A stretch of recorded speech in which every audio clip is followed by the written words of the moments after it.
चाहे समय जितना भी खराब हो, रावण द्वारा बताई गई इन 3 बातों हमेशा याद रखिएगा।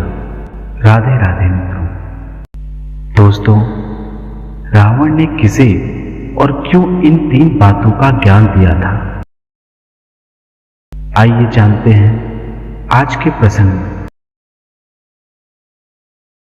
दोस्तों, हमारे साथ अंत तक बने रहिएगा। आपको हमेशा की तरह कुछ अच्छा और कुछ नया बताने का प्रयास करेंगे। तो चलिए शुरू करते हैं। मित्रों, हम सभी के घरों में रामायण तो अवश्य ही होती है। इसी रामायण से एक प्रसंग आज हम आपके सामने लेकर प्रस्तुत हैं। मित्रों, आप सभी इस बात को तो अवश्य जानते हैं, श्री राम और रावण के बीच कितना भीषण युद्ध हुआ था।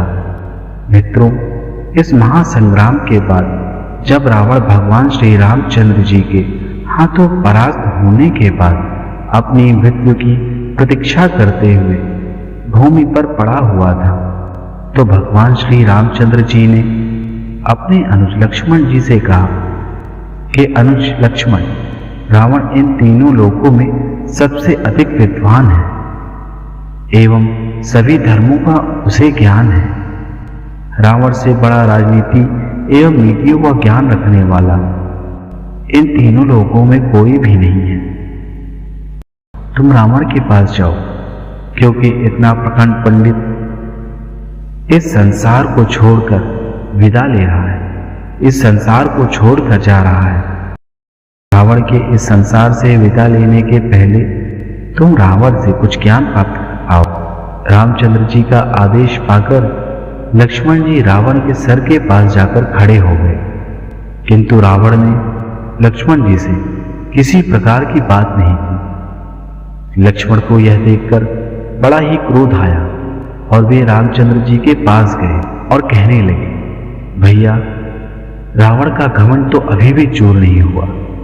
यह अपने अहंकार में इतना डूबा हुआ है कि मैं इसके पास गया, फिर भी रावण ने मेरी ओर देखा तक नहीं। रामचंद्र जी ने कहा कि तुम रावण के पास जाकर किस ओर खड़े थे?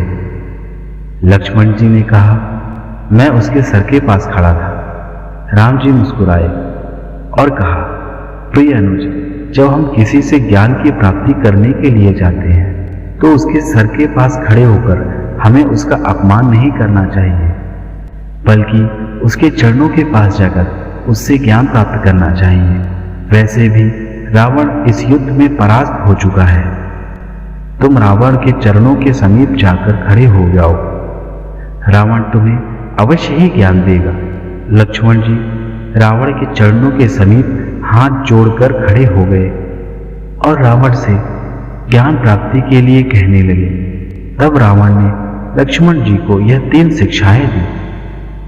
पहली बात जो रावण ने लक्ष्मण जी को बताई वह ये थी कि शुभ कार्य जितना जल्दी हो सके कर डालना चाहिए और अशुभ कार्य को जितना हो सके टालना चाहिए। अशुभ कार्य को जितना टाल सकते हो उसे टाल देना चाहिए, यानी शुभस्य शीघ्रम। मैं भी श्री रामचंद्र जी के ईश्वर रूपी अवतार को पहचान ना सका और उनकी शरण में आने में देरी कर दी। यही कारण है जो मैं इस प्रकार इस हालत में पड़ा हुआ हूं। दूसरी बात यह है, अपने शत्रु को कभी अपने से छोटा और अपने से कमजोर नहीं समझना चाहिए। मैं यही भूल कर गया। मैंने जिन्हें साधारण वानर और भालू समझा, उन्होंने मेरी पूरी सेना को नष्ट कर दिया। मैंने जब ब्रह्मा जी से अमृत का वर मांगा था, तब मनुष्य और वानर के अतिरिक्त कोई मेरा वध ना कर सके ऐसा कहा था, क्योंकि मैं मानव और वानरों को तुच्छ समझता था। यह मेरी दूसरी भूल थी। रावण ने लक्ष्मण जी को तीसरी और अंतिम बात यह बताई, अपने जीवन का कोई भी रहस्य, चाहे वह कितना भी तुम्हारा अपना हो या कितना भी तुम्हें प्रिय हो, उससे कभी नहीं बताना चाहिए। यहां भी मैं चूक गया, क्योंकि मैंने अपने अनुज को आपने मृत्यु का रहस्य बता दिया था। इसी कारण से मृत्यु को प्राप्त हो रहा हूं। मित्रों, रावण ने यह बातें कई सदियों पहले लक्ष्मण जी से कही थी, किंतु आज भी हमें इन बातों का अनुसरण करना चाहिए।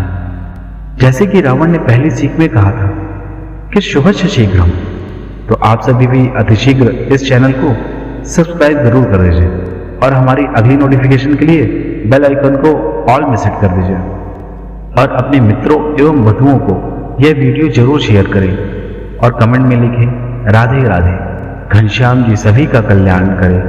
और दोस्तों, आपका बहुमूल्य समय देने के लिए बहुत बहुत धन्यवाद।